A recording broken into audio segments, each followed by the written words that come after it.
This is Claire Boone from mummydeals.org.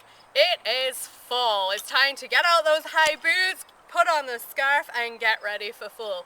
One thing that fall also brings with it for those of you who planted a garden might be an excess of fruits and vegetables that you don't know what to do with.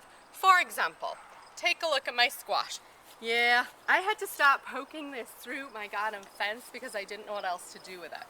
And so one thing I did last year with all my tomatoes that grew like that was I cut them up, sliced them up, and I froze them. So here's what we're going to do today.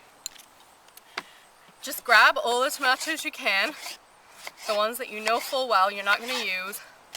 And the great thing about this is you can do it quick, okay? Chop them up, stick them in a freezer bag, and I also planted some basil this year, and so I'm going to grab some of the basil as well.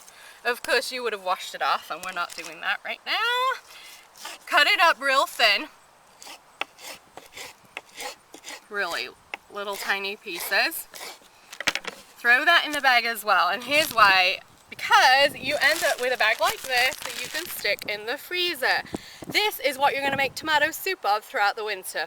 We put a bunch of these in the freezer last year because I didn't know what else to do with them, and my tomatoes were everywhere and I couldn't eat them fast enough. So we threw them in the freezer, and then one winter day I thought, I wonder if that would make tomato soup.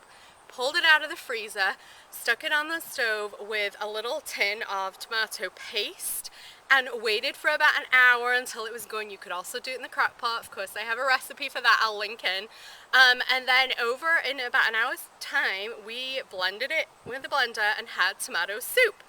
The one thing though that I didn't have last year was the basil, and I kept running around trying to get basil in the middle of the winter. And so instead this year I thought, I've also got an excess of basil. So I put that in as well, seal up the bag, get a marker and label it, and you now have tomato soup for the middle of January or February when you're just feeling like, it's a cold winter day and you need some soup. The other one that I can do is the squash that's overgrowing over here. This is going to be squash soup as well. The great thing about it is you just rough cut it, stick it into a freezer Ziploc bag, and then get ready for soups. I have on my website 8 crock pot soups that you can use, the fruits and vegetables that you've grown that would be perfect for this. Cut up those fruits and veggies and get ready for fall. This is Claire Boone at mummydeals.org.